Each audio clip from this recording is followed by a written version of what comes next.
Everyone, this is Neha Saini in front of you. So आज हम करने वाले हैं बिल्कुल एक न्यू डिफरेंट टॉपिक, यानी कि हम लोग फोर्स का जो हमने चैप्टर शुरू किया था उसमें मैंने सबसे पहले आपको जो कराया था वो था फोर्सेस के बारे में जितने भी डिटेल में टर्म्स थी कि जो फोर्स होता है वो सिर्फ पुश और पुल नहीं होता है। फोर्सेस की बहुत सारी डेफिनेशंस होती हैं। फोर्सेस बहुत टाइप के होते हैं, जैसे कि हमने देखा था कि एरिया के हिसाब से अलग फोर्स होता है। बहुत सारी चीज़ें हमने देखी थी। देन उसके बाद मैंने आपको फोर्स का रिजल्टेंट फाइंड आउट करना सिखाया था कि किस तरह से अगर दो बॉडीज़ पर फोर्स लग रहा है या फिर एक बॉडी पर दो फोर्स लग रहे हैं, सो उसका आप किस तरह से रिजल्टेंट फाइंड आउट कर सकते हैं। उसके बाद हमने एक सीरीज स्टार्ट की थी अपनी, जिसमें हमने रिजल्टेंट से और भी हमारे जो डायरेक्शन से रिलेटेड जितने भी न्यूमेरिकल्स थे उनको सोल्व किया था। इसके बाद न्यूमेरिकल्स के बाद अब हमारा नया चैप्टर नया टॉपिक शुरू होने वाला है, जो कि मैं अब आपको कराने वाली हूँ। टॉपिक इजी है, बहुत ही ज़्यादा इजी है, और इजी है उसके साथ साथ इम्पोर्टेंट भी है। रियल में बहुत इजी है। सिर्फ यहाँ पर बोर्ड पर इतना सब देखकर घबराइए मत। जब मैं आपको ये सब कराऊंगी तो आपको पता लगेगा कि जितना ज़्यादा ये आपको देखने में टफ लग रहा है उतना टफ ये है नहीं। और हमारा तो एक ही काम होता है, टफ चीज़ों को इजी करके सिखाना। सो वही मैं आज आपको सिखाने वाली हूँ। बहुत इंपॉर्टेंट एक थ्योरम कराने वाली हूँ। हमारे चैप्टर की सबसे सबसे सबसे ज़्यादा इम्पोर्टेंट थ्योरम आज हम करने वाले हैं, लैमेज थ्योरम। उससे पहले हम लोग जो भी लैमेज थ्योरम को समझने के लिए हमें ज़रूरत है वो सभी टर्म्स हम सीखेंगे। देन उसके बाद मैं आपको समझाऊंगी टॉपिक, ठीक है। तो चलिए फिर शुरू करते हैं। सबसे पहले हमारा टॉपिक, तो जो कॉन्सेप्ट हमें पता होना चाहिए थ्योरम को समझने के लिए, उन सभी को हम लोग पहले जानेंगे। जैसे कि जब हम कुकिंग करते हैं तो कुकिंग करने से पहले जो भी सामान चाहिए होता है, जो भी इंग्रेडिएंट चाहिए होते हैं, उनको हम इकट्ठा करके एक साइड में रख लेते हैं। ऐसा ही करते हैं ना, गर्ल्स तो ऐसा ही करती है। मम्मा, आपकी मम्मा करती होंगी बॉयज़ खाना मोस्टली बनाते नहीं हैं। सो बेटा पहले इंग्रेडिएंट को क्या करते हैं, इकट्ठा करके रख लेते हैं। जैसे सब्जियां काट ली, नमक मिर्च हल्दी मसाले जो भी हैं वो सब रख लिए, ताकि हमें जिसकी ज़रूरत हो उठाया, यूज़ कर लिया। उसी तरह से हमें कोई भी टॉपिक करने से पहले उसके कॉन्सेप्ट को समझना बहुत ज़्यादा ज़रूरी है। थ्योरम को कराने से पहले मैं आपको यहाँ पर कराऊंगी हमारे कॉन्सेप्ट, जो भी कॉन्सेप्ट हमारे थ्योरम में यूज़ होंगे। तो चलिए फिर शुरू करते हैं हमारे टॉपिक को। सो सबसे पहले टॉपिक है हमारा concept of equilibrium. So equilibrium क्या होता है, देखिए इसको नॉर्मली इसके बहुत सारे एग्जांपल्स हैं। मैं सबसे पहले तो आपको इसकी थ्योरी यानी कि इसकी डेफिनेशन समझा देती हूँ कि ये एक्चुअल में है क्या और इसका यूज क्या है। सो देखिए हमारा कॉन्सेप्ट ऑफ इक्विलिब्रियम, इसका डेफिनेशन है, if the resultant of a number of force acting on a body is zero. एक बॉडी है, उसके ऊपर बहुत सारे फोर्स लग रहे हैं, लेकिन सबका रिजल्टेंट मिला के फोर्स कितना है, जीरो। एक बॉडी है, एक पॉइंट है जहां पर बहुत सारे क्या लग रहे हैं, फोर्स लग रहे हैं। जब हम उन सबको फोर्सेस का रिजल्टेंट फाइंड आउट करेंगे तो सबका ही रिजल्टेंट मिलके रिजल्टेंट क्या होगा, जीरो। अब वो जीरो होगा, a body is said to be in equilibrium, so वो बॉडी हमारी इक्विलिब्रियम में होगी। And such force and system is called equilibrium system of force. इस सारे सिस्टम को हम क्या बोलते हैं, इक्विलिब्रियम सिस्टम ऑफ फोर्स, या फिर इसको इक्विलिब्रियंट भी बोलते हैं, इक्विलिब्रियंट। अब इसका मीनिंग मैं आपको समझाती हूँ। मान लीजिए मेरे पास ये बॉडी है, ठीक है। इस बॉडी पर बहुत सारे फोर्स लग रहे हैं। जितना फोर्स मैं यहाँ से लगा रही हूँ, मान लीजिए मैं यहाँ 2 न्यूटन का फोर्स लगा रही हूँ, उतना ही फोर्स मैं यहाँ लगा रही हूँ, यानी कि 2 न्यूटन का क्या लग रहा है, इस बॉडी पे फोर्स लग रहा है। सो टोटल जो फोर्स है, देखिए ये फोर्स अगर इस डायरेक्शन में है तो ये फोर्स इस डायरेक्शन में है। सो इस फोर्स के इक्वली क्या है ये, लेकिन अपोजिट। तो अगर ये 2 न्यूटन है, सो ये क्या हो जाएगा, -2 न्यूटन। सो 2 - 2 कितना हो जाएगा, 0। यानी कि इस बॉडी पे लगने वाला टोटल फोर्स, रिजल्टेंट फोर्स 0 है। इसका मतलब कि ये बॉडी इक्विलिब्रियम स्टेट में है और ये सिस्टम हमारा क्या कहलाएगा, इक्विलिब्रेंट सिस्टम ऑफ फोर्स या फिर इक्विलिब्रियम फोर्स, इसको किसी भी नाम से जाना जा सकता है। तो इक्विलिब्रियम क्या होता है, जब किसी एक सिस्टम पर, किसी एक पॉइंट पर, किसी एक बॉडी पर सारे फोर्स जो लग रहे हैं, जितने भी फोर्स लग रहे हैं, उनका रिजल्टेंट अगर जीरो है तो बॉडी किस में कहलाएगी, एक इक्विलिब्रियम स्टेट।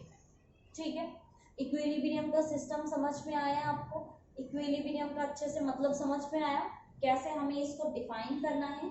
इसकी डेफिनेशन अगर आपको एग्जाम में पूछ भी ली जाती है सो इसकी डेफिनेशन आपको सेम टू सेम यही लिखनी है, इसका मीनिंग यही होगा। ठीक है, अब आते हैं हमारे नेक्स्ट पॉइंट पर। नेक्स्ट है इक्विलिब्रेंट फोर्स। ये क्या होता है, देखिए, ए single force having magnitude equal to single of force। अब बच्चों को समझ में नहीं आया, एक ऐसा फोर्स जो पूरे सिस्टम के फोर्स के इक्वल हो। मान लीजिए ये ऑब्जेक्ट है और इस ऑब्जेक्ट पे मेरी 3 फिंगर्स फोर्स लगा रही थी। अब भाई इन तीनों का फोर्स और एक अकेला फोर्स, इन तीनों का फोर्स मिला के इस अकेले फोर्स के क्या है, इक्वल है। सो ये 3 फोर्स इस फोर्स के क्या है, इक्वल। सो एक फोर्स जो बाकी के सभी इक्विलिब्रेंट फोर्स के क्या हो, इक्वल हो, and which can balance the force system, जो पूरे फोर्स के सिस्टम को बैलेंस कर सके, acting on a body is called equilibrant force. यानी कि देखिए, इसको मैं आपको एग्जांपल के थ्रू समझाती हूँ। मान लीजिए एक फोर्स हमारे पास F1 है और एक फोर्स हमारे पास F2 है। इन दोनों फोर्स का रिजल्टेंट क्या है, ये। सो इस रिजल्टेंट के इक्वल जो हमारा होगा वो क्या होगा, इक्विलिब्रेंट फोर्स। और ये फोर्स जो है रिजल्टेंट को क्या कर लेता है, बैलेंस कर लेता है, पूरी बॉडी को क्या कर लेता है, बैलेंस कर लेता है, पूरे सिस्टम को बैलेंस कर लेता है, और इसका नाम क्या है हमारा, इक्विलिब्रेंट फोर्स। जो इक्विलिब्रेंट फोर्स होता है is opposite in direction to the resultant of all forces of a force system. ये जो इक्विलिब्रेंट फोर्स होता है ये रिजल्टेंट के अपोजिट डायरेक्शन में होता है। इक्विलिब्रेंट जो होता है वो हमेशा सिस्टम के रिजल्टेंट के अपोजिट होता है और उसको क्या कर लेता है, बैलेंस कर लेता है। सो आई होप आपको इक्विलिब्रियम भी अच्छे से समझ में आ गया होगा और आपको इक्विलिब्रेंट भी समझ में आ गया होगा। इक्विलिब्रियम का तो मतलब होता है कि सारे फोर्सेस एक सिस्टम पर जितने भी फोर्स लग रहे हैं अगर उनका रिजल्टेंट जीरो है दैट्स मीन वो इक्विलिब्रियम में है।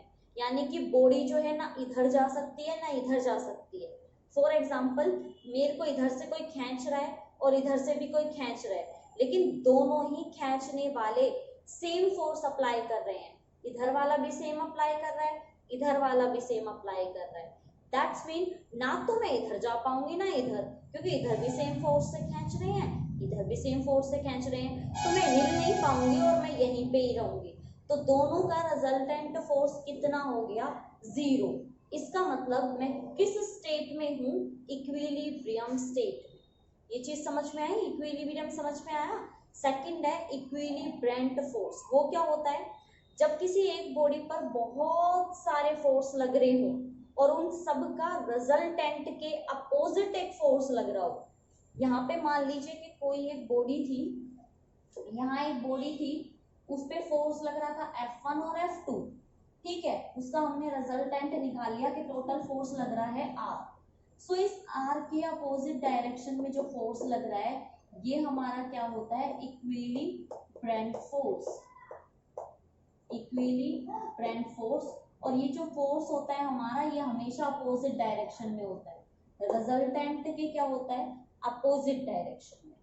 सो ये है हमारा यहाँ से लेके यहाँ तक का कॉन्सेप्ट और मैं ऐसी होप करती हूँ कि आपको ये बहुत अच्छे से समझ में आ गया होगा कि किस तरह से हम लोग इक्विलिब्रियम और इक्विलिब्रेंट दोनों ही सिस्टम को समझ सकते हैं, किस तरह से ये काम करते हैं किसी बॉडी पे और किस तरह से ये अपोजिट डायरेक्शन में वर्क करते हैं।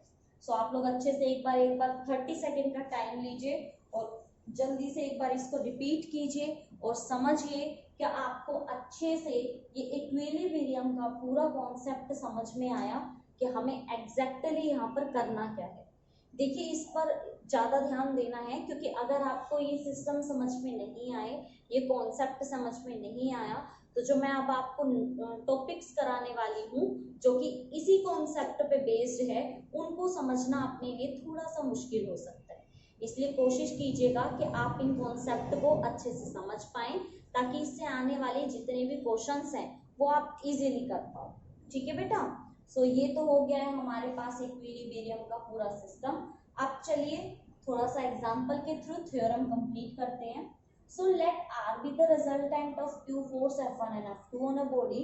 They are opposite to R and equal magnitude. ये इसके बारे में बात कर रहा है कि RE, ये मान लीजिए कि ये R हमारा क्या है, रिजल्टेंट। सो RE क्या होगा, अपोजिट होगा और इक्वल होगा। अगर मान लीजिए ये जो रिजल्टेंट है ये अगर 50 न्यूटन का आया है, तो इक्विलिब्रियम भी कितने का आएगा, 50 न्यूटन का आएगा। और ये बॉडी को क्या कर लेगा, ये बॉडी को न्यूट्रल करके रखेगा, इक्विलिब्रियम स्टेट में रखेगा, बॉडी को इधर उधर नहीं जाने देगा। ठीक है। सो यहाँ पे हमारा ये सिस्टम खत्म। अब आते हैं हमारी मेन थ्योरम, जो कि मैंने आपको बताया था शुरू में, बहुत इंपॉर्टेंट थ्योरम है ये हमारी। थ्योरम का नाम है लेमीज थ्योरम। थ्योरम का क्या नाम है बेटा, लेमीज थ्योरम।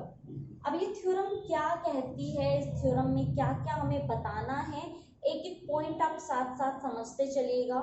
टफ बिल्कुल भी नहीं है, बहुत इजी है, एक बार में ही आपको समझ में आ जाएगी, बस थोड़ा सा फोकस करने की देरी है। और यहाँ से लेके देखिए कितनी छोटी सी थ्योरम है, यहाँ से शुरू करना है और यहाँ पे खत्म करना है, इतनी इजी थ्योरम है। सिर्फ थोड़ा बहुत डेरिवेशन है, बहुत इजी डेरिवेशन है, मैं सच्ची बता रही हूँ, बहुत इजी है।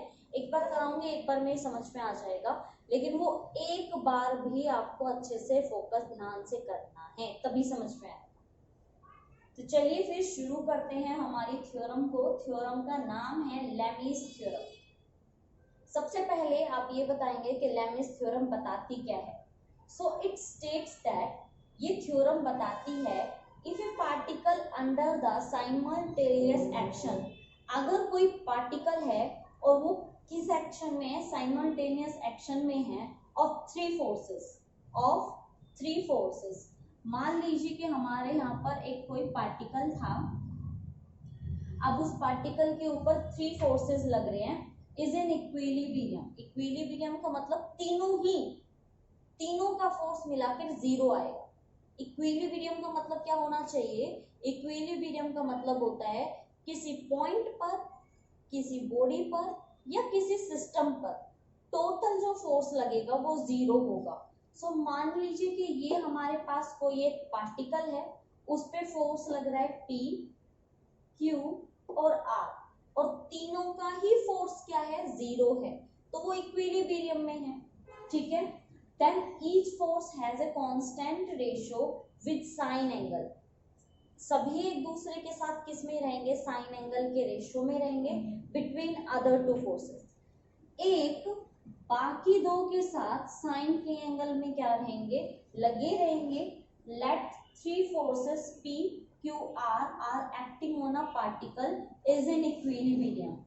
ऐसा हम मान लेते हैं, ऐसा हम अज्यूम कर लेते हैं कि हमारे पास 3 फोर्स हैं P, Q, R, और ये तीनों के तीनों एक पार्टिकल के ऊपर क्या लगा रहे हैं, फोर्स लगा रहे हैं, जो कि इक्विलिब्रियम में है।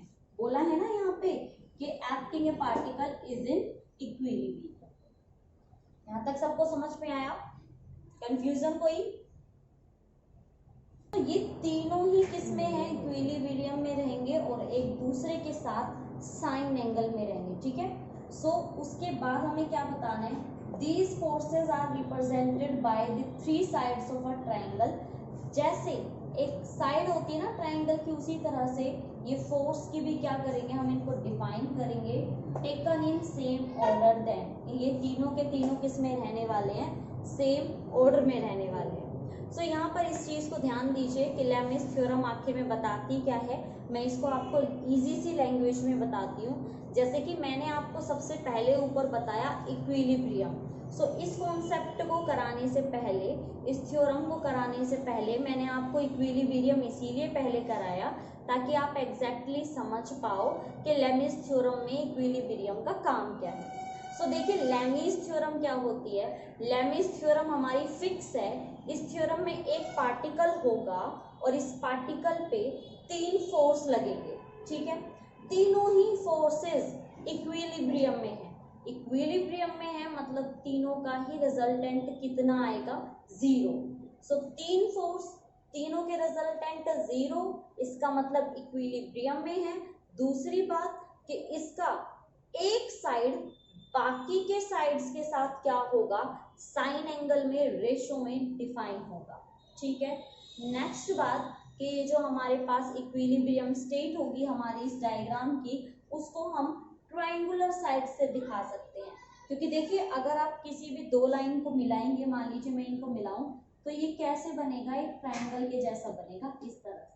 तो हम इसको क्या कर सकते हैं, ट्रायंगल की साइड्स के वे में इसको सॉल्व भी कर सकते हैं। सो आई होप आपको ये सारा सिस्टम, पहले जो थ्योरी पार्ट है यहाँ तक का, वो आपको समझ में आया होगा कि लेमिस थ्योरम में आपको क्या लिखना है। और बेटा जिन बच्चों को ये कंफ्यूजन रहती है कि मैम नोट्स दे दीजिए, नोट्स बता दीजिए, मैं आपको जब भी कोई टॉपिक कराती हूँ, जब भी कोई टॉपिक समझाती हूँ, तो मैं जो भी बोर्ड पे लिखती हूँ बेटा वो नोट्स ही होता है। इवन मैं इतना भी ध्यान रखती हूँ कि आपको अटेम्प्ट कैसे करना है।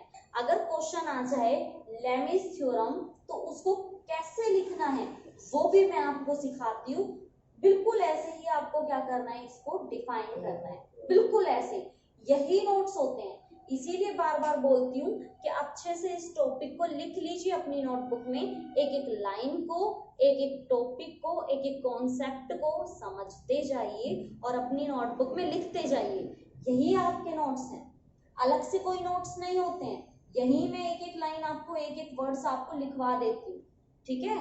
सो कंफ्यूज होने की कोई जरूरत नहीं है। जैसे मैं लिखवा रही हूँ, जैसे मान लीजिए कि आपकी एग्जाम में लेमिस थ्योरम आ गया, मान लीजिए आपको नोट्स बनाने हैं, तो डिट्टो लेमिस थ्योरम की डेफिनेशन सबसे पहले लिखोगे ना, तो लिखो लेमिस थ्योरम, यहाँ से यहाँ तक की पहले थ्योरी लिख लो, देन उसके बाद बनाने हैं आपको डायग्राम। हमेशा याद रखिए थ्योरी के बाद डायग्राम हमेशा बीच में होनी चाहिए, और डायग्राम के दोनों साइड कुछ भी नहीं लिखना है, खाली जगह होनी चाहिए, ठीक है। मेरे पास तो यहाँ पे जगह कम रहती है, वरना मैं आपको पूरा करके दिखाऊं।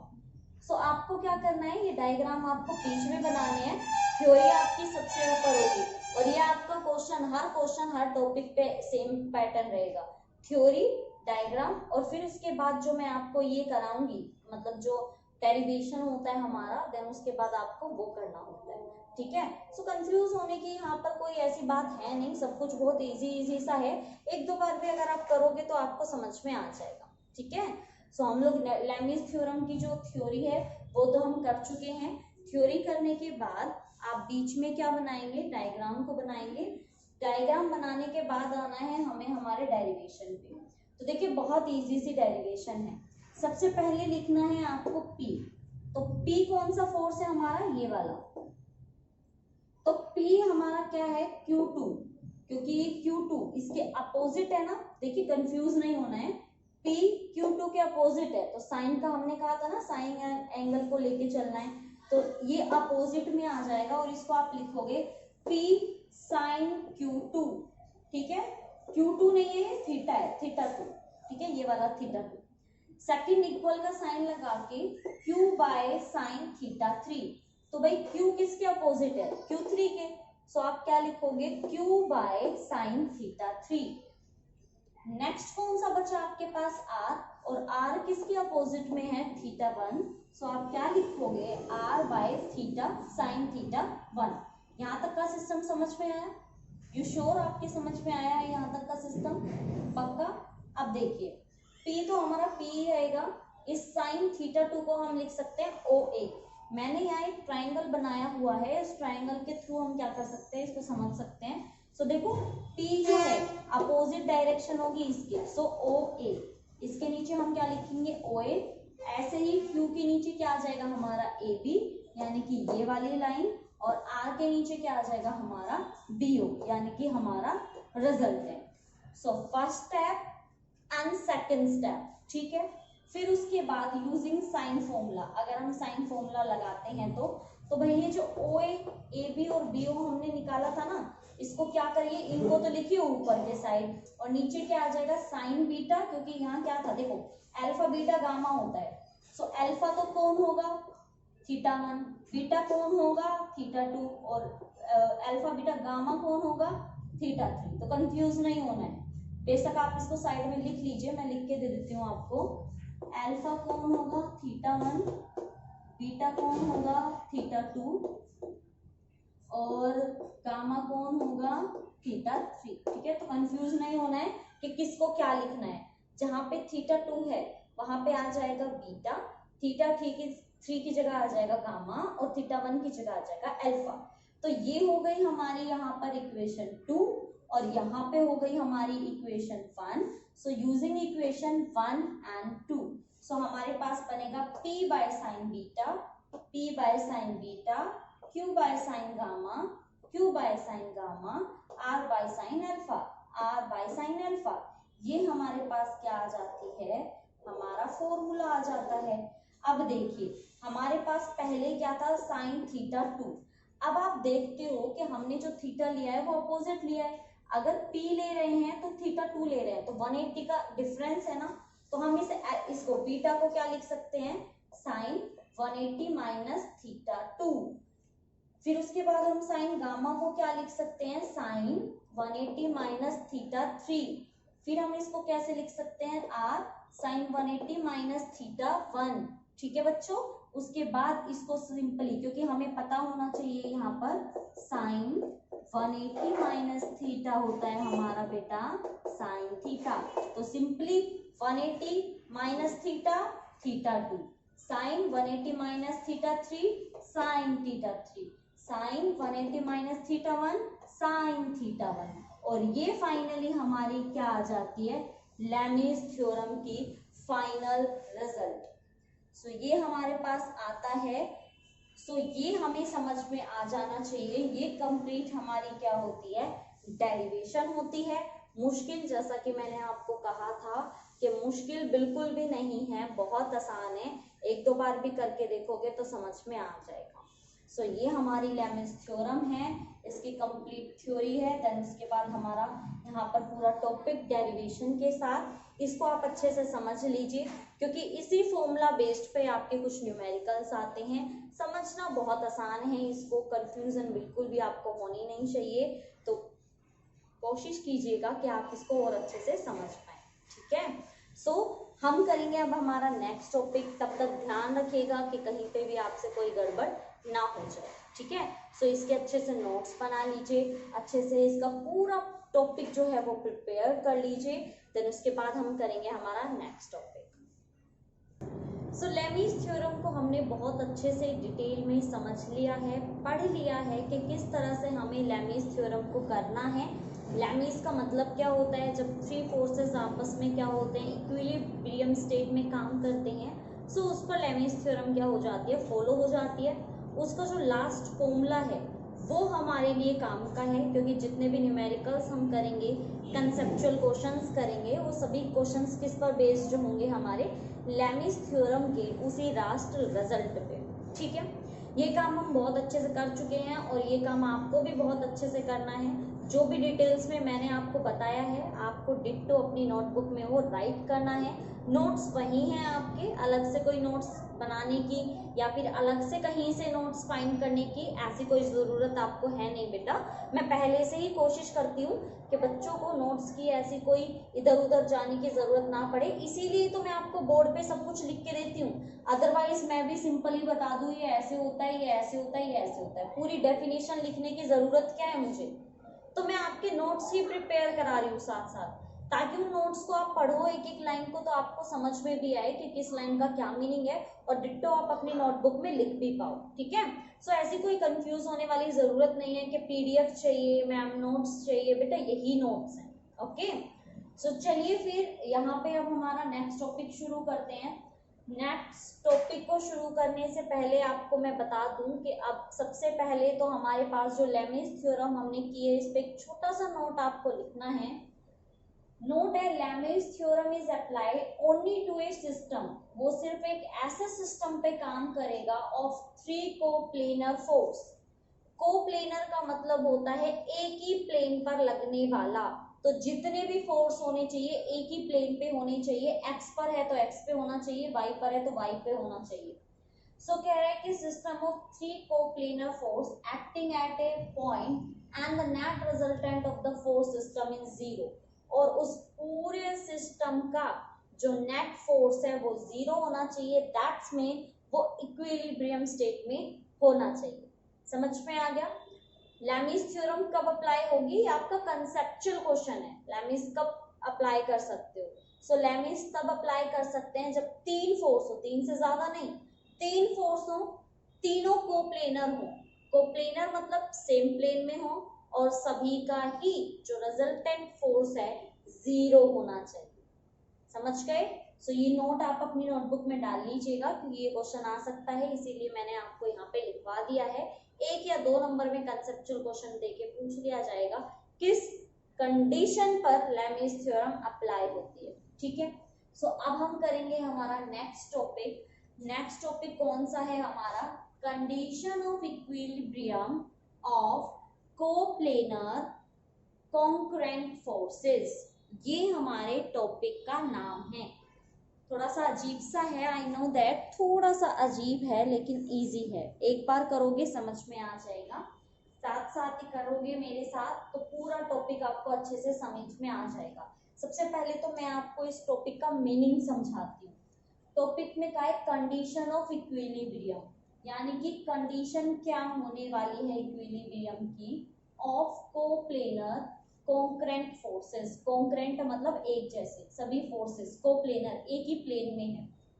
सो कंडीशन क्या रहने वाली है? बहुत ही इंपॉर्टेंट है ये टॉपिक भी हमारा, क्योंकि इस पे न्यूमेरिकल्स भी आते हैं, इस पे कंसेप्चुअल क्वेश्चन भी आते हैं, और आपसे डायरेक्ट पूछ भी लिया जाएगा कि कंडीशन क्या है। ठीक है, सो चलिए स्टार्ट करते हैं। बहुत ईजी है, सच में बहुत ईजी डेरिवेशन है, करोगे तो ही आ जाएगा। सो हम कहते हैं एज स्टेटेड अर्लियर, जैसा कि हमें बताया गया है, for the equilibrium of coplanar, equilibrium coplanar concurrent force, the resultant force system must be 0, कि जो रिजल्टेंट फोर्स है वो 0 होना चाहिए। जैसा कि हमें लेमिस थ्योरम में बताया कि 3 फोर्स और तीनों का जो रिजल्टेंट फोर्स है वो हमारा 0 होना चाहिए। अब रिजल्टेंट फोर्स किसका 0 करें? तो हमने कह दिया कि ठीक है रिजल्टेंट 0 हो गया, मान लिया, हमने मान लिया कि रिजल्टेंट हमारा क्या है? 0 है। लेकिन इसका मतलब क्या है? तो इसका मतलब देखिए बेटा, जब हमने एक रिजल्टेंट फोर्स लिया था तो उसके 2 कंपोनेंट थे। इस तरह से मैंने आपको सिखाया हुआ है, अगर आपके पास 2 फोर्स हैं, मान लीजिए ये F1 है और ये F2 है और ये इसका रिजल्टेंट है, ये मैंने आपसे पहले ही सिखा रखा है कि इसके 2 कंपोनेंट होते हैं। हमारे पास जब एक वेक्टर होता है, वेक्टर को जब हम 2 कंपोनेंट में तोड़ते हैं तो वो जो 2 कंपोनेंट होते हैं हमारे, उनको हम कैसे तोड़ते हैं? उनको हम तोड़ते हैं एक हॉरिजॉन्टल और एक वर्टिकल। तो जो हमारा ऐसे लेटा हुआ होता है वो होता है हमारा हॉरिजॉन्टल। सो ये वाली कौन सा कंपोनेंट है हमारा? हॉरिजॉन्टल कंपोनेंट, ये हमारा हॉरिजॉन्टल कंपोनेंट है। ठीक है, और जो हमारा ऐसे खड़ा हुआ होता है ये वाला हमारा, ये हमारा कहलाता है वर्टिकल कंपोनेंट, वर्टिकल कंपोनेंट। ठीक है बेटा, सो वर्टिकल वाले को हम शो करते हैं V से और हॉरिजॉन्टल वाले को हम करते हैं H से। तो मान लीजिए कि बहुत सारे हॉरिजॉन्टल है, बहुत सारे, एक यहाँ भी है, यहाँ भी है, यहाँ भी है, एक वर्टिकल यहाँ, हॉरिजॉन्टल यहाँ भी है। तो कहने का मतलब हम क्या लगा देते हैं, इनका समेशन। अब रिजल्टेंट का फॉर्मूला क्या होता है, रिजल्टेंट का फॉर्मूला होता है रूट f1 का स्क्वायर प्लस f2 का स्क्वायर। तो f1 कौन सा है, v वाला, सो v का स्क्वायर, h क्या है हमारा हॉरिजॉन्टल, ऐसे ही करते हैं ना। तो v का स्क्वायर और h का स्क्वायर, और ये जो ये वाला साइन है, ये जो साइन लगाया हुआ है, इसका मतलब होता है बेटा समेशन, समेशन, और समेशन का मतलब होता है सम करना, यानी कि टोटल जितने भी फोर्स लग रहे हैं हॉरिजॉन्टल उन सब का सम, और जितने भी वर्टिकल लग रहे हैं उन सब का सम। ठीक है, तो हमने कह दिया रिजल्टेंट का फॉर्मूला क्या होता है, ए स्क्वायर प्लस बी स्क्वायर। ठीक है, तो हमने हॉरिजॉन्टल का क्या कर दिया, इनका सबका टोटल कर दिया। तो हमने कहा कि ये तो हमारा जीरो के इक्वल गिवन है, तो हमने इस टोटल को किसके इक्वल कर दिया, जीरो के। सिंपली जैसा जैसा हमें कहा हमने कर दिया। देखो बेटा आर जीरो, रिजल्टेंट का फॉर्मूला होता है ये, तो भाई रिजल्टेंट तो जीरो दे रखा है, तो हमने जीरो कर दिया, स्क्वायर करोगे तो रूट क्या हो जाएगा, कैंसिल, तो हमारे पास ये वैल्यू आ गई। तो ये वैल्यू हमारी क्या कहती है, इट इज ट्रू। ये तभी ट्रू होगी इफ एंड ओनली इफ, जब आपका समेशन हॉरिजॉन्टल जीरो हो और समेशन वर्टिकल जीरो हो। क्योंकि हमने कहा इक्विलिब्रियम में तभी होगा जब सारे के सारे फोर्स क्या हो जाएंगे, जीरो। तो वर्टिकल भी जीरो होना चाहिए, हॉरिजॉन्टल भी जीरो होना चाहिए। तो हमने कहा यहाँ पर हॉरिजॉन्टल भी जीरो आ जाएगा और वर्टिकल भी जीरो आ जाएगा। ये 4 लाइन की डेरिवेशन है, पहले आप इसको समझ लीजिए। क्या आपके ये हॉरिजॉन्टल और वर्टिकल वाला सिस्टम पूरा अच्छे से समझ में आया कि एक्चुअल में ये हमें यहाँ पर क्या कहना चाह रहे हैं, यहाँ पे हॉरिजॉन्टल का क्या मतलब है, वर्टिकल का क्या मतलब है, और यहाँ समेशन हमें क्यों लगा के दिया है। समेशन का मतलब है जितने भी फोर्स लग रहे होंगे, मान लो मैं बताती हूँ आपको प्रैक्टिकल, ये मेरे पास कोई एक बॉडी है, इस बॉडी पे ये 4 फोर्स लग रहे हैं। अब चारों के चारों कैसे हैं, चारों के चारों कैसे, वर्टिकल। ठीक है, तो ये चारों का सम जीरो होना चाहिए। और मान लीजिए 3-4 फोर्स नीचे लग रहे हैं, भाई 3 यहाँ लग रहे हैं और 3 यहाँ लग रहे हैं, तो ये कैसे है, वर्टिकल, तो इनका भी सम क्या होना चाहिए, जीरो। यानी कि सारे हॉरिजॉन्टल का भी जीरो और सारे वर्टिकल का भी जीरो। तो इसीलिए हमने कहा ये ट्रू तभी है जब हॉरिजॉन्टल भी आपका जीरो हो और वर्टिकल भी आपका क्या हो, जीरो। सो यहाँ पर कुछ हमारा कंडीशन है, देखिए दस for equilibrium of a coplanar concurrent force. अगर आपके पास कोई भी कोप्लेनर कॉन्करेंट फोर्स है तो हम उसको क्या कह सकते हैं, the algebraic sum of horizontal component, the algebraic sum of horizontal component of all the force must be zero. तो सबका समेशन हॉरिजॉन्टल में जितने भी फोर्सेस हैं, ऐसे जितने भी फोर्सेस लगेंगे सबका सम क्या होना चाहिए, जीरो होना चाहिए। नेक्स्ट है the algebraic sum of the vertical component of all the forces must be zero, that's mean vertical is equal to zero. ये मीनिंग है, ये हमारा कॉन्सेप्ट है किसका, condition of equilibrium of coplanar concurrent force. बहुत ही important है, exam में पूछ ली जाती है कि कौन कौन सी कंडीशन है, या फिर इस पे न्यूमेरिकल्स दे देते हैं, आपको बहुत सारे हॉरिजॉन्टल फोर्सेस दे देंगे, आपको उस हॉरिजॉन्टल फोर्स को क्या करना है, जीरो के इक्वल रखना है और हॉरिजॉन्टल फोर्स निकालना है। ऐसे ही हम बाकी के क्वेश्चंस करते रहेंगे। सो ये हमारा कंप्लीट टॉपिक है, आप देख सकते हैं ये लैमीज थ्योरम पर ही डिपेंडेंट है, लैमीज थ्योरम को ही ये डिफाइन करता है। सो आपको ये अच्छे से आना चाहिए कि क्या कंडीशन है, रिजल्टेंट जीरो होना चाहिए, रिजल्टेंट का फॉर्मूला ये होता है, और ये समेशन का मतलब है सम करना, वर्टिकल कौन सा कंपोनेंट होता है, हॉरिजॉन्टल कौन सा होता है। मैं आपको थोड़ा सा यहाँ पे डिटेल में ये भी बता देती हूँ कि जैसे कि हमने आर को हॉरिजॉन्टल और वर्टिकल में तोड़ा, सो हॉरिजॉन्टल को तोड़ते हैं हम लोग तो वो आता है हमारा कोस थीटा, क्योंकि जो हॉरिजॉन्टल होता है वो कोस में टूटता है, जो वर्टिकल होता है उसको हम लिखते हैं एफ साइन थीटा। एफ है तो एफ लिख दो, आर है तो आर लिख दो, ये जो हमारा रिजल्टेंट आता है ना ये आता है आगे। बस याद रखने की क्या बात है, जो हमारा वर्टिकल होगा वो साइन थीटा होगा और जो हमारा हॉरिजॉन्टल होगा वो कोस थीटा होगा। ठीक है, ये चीजें समझ में आई आपको अच्छे से? लेमीज थ्योरम समझ में आई? बहुत ही इंपॉर्टेंट टॉपिक है, आपको ये कंप्लीट टॉपिक अच्छे से समझ में आना चाहिए, तभी आप कोई भी क्वेश्चन लेमीज थ्योरम से रिलेटेड कर सकते हो। बता दूं आपको, लेमीज थ्योरम पे मेनली या तो आपसे डायरेक्ट पूछ लिया जाता है what do you mean by Lami's theorem and write down the condition of equilibrium, या तो ये क्वेश्चन आ जाता है, या फिर जो रिजल्ट आया है ना लेमीज थ्योरम का उसी को ही देकर आपसे बोल देंगे कि भाई इस पे रिलेटेड ये न्यूमेरिकल है और ये आप सॉल्व करके दिखाइए। तो किसी भी वे में आपको पूछा जा सकता है, चाहे वो कैसे ही पूछे, वो उन पे डिपेंड करता है, आपको हर तरीके से ये सॉल्व करना आना चाहिए। ठीक है, सो यहाँ पर हमारा ये टॉपिक कंप्लीट होता है। अब इससे रिलेटेड हमारे कुछ एग्जाम्पल्स हैं, हमारे कुछ न्यूमेरिकल्स हैं, वो करेंगे हम हमारे नेक्स्ट क्लास में। तब तक आपका काम क्या होने वाला है, लेमीज थ्योरम से लेके यहाँ तक कंडीशन तक, इसके लास्ट पॉइंट तक अच्छे से आपको नोट्स बनाने हैं। जी हाँ, जो मैंने बोर्ड्स पे लिखा है उसी की ही आपको स्क्रीनशॉट लेना है, स्क्रीनशॉट आप ले सकते हैं।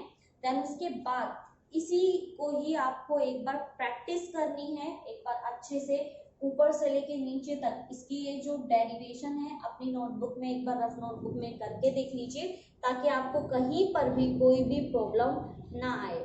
अगर आपको फिर भी कोई प्रॉब्लम आती है तो आप मुझे कमेंट करके पूछ सकते हैं, आपकी प्रॉब्लम को सॉल्व करने के लिए हम हमेशा रेडी रहते हैं। ऐसा कभी हुआ नहीं है, आप खुद चेक कर सकते हैं वीडियोस पे जितने भी कमेंट आए हैं, जिन्होंने अपनी अपनी प्रॉब्लम्स हमसे पूछी है हमने रिप्लाई जरूर किया है। सो अगर आपको कभी भी किसी भी टॉपिक में, किसी भी वीडियो की टॉपिक में अगर प्रॉब्लम है तो आप उसी वीडियो में ही कमेंट करके पूछ लीजिए कि मैम ये वाला कॉन्सेप्ट हमें समझ में नहीं आया है। अगर वो कमेंट में ही सॉल्व हो पाएगा तो वहां पे आपको आंसर मिलेगा, अदरवाइज आपको किसी वीडियो में मैं बता दूंगी उस क्वेश्चन का सॉल्यूशन क्या है।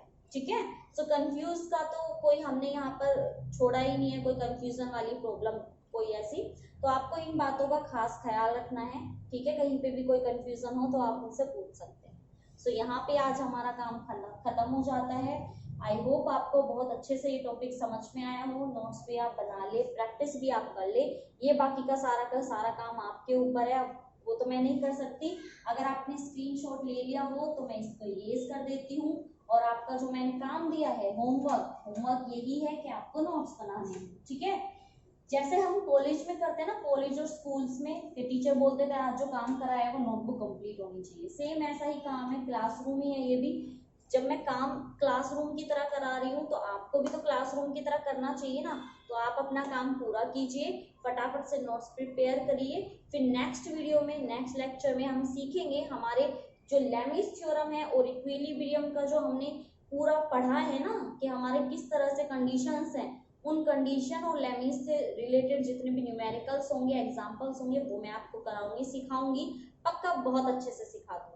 सो हम कोशिश कर रहे हैं कि एक ही वीडियो में आपको एक ही टॉपिक से रिलेटेड सारी जानकारी मिल जाए, चाहे वो एग्जाम से रिलेटेड हो, चाहे गवर्नमेंट एग्जाम से रिलेटेड हो, चाहे प्रैक्टिकल से हो, चाहे आपका वीडियो से हो। अगर किसी टॉपिक, कोई ऐसा टॉपिक है जो मुझे लगता है कि ये आपका प्रैक्टिकल में पूछा जा सकता है या वाइवा में, तो मैं आपको बता देती हूँ, तो आपको टेंशन लेने की जरूरत नहीं है। बस जैसा आपसे कहा जाए डेली का काम डेली कीजिए, आपके लिए बहुत आसान हो जाएगा। सबसे आसान तरीका है सफलता का, डेली का काम डेली कीजिए। ठीक है, सो बहुत लेक्चर दे दिया है मैंने भी, चलिए अब मैं आपसे अलविदा चाहूंगी।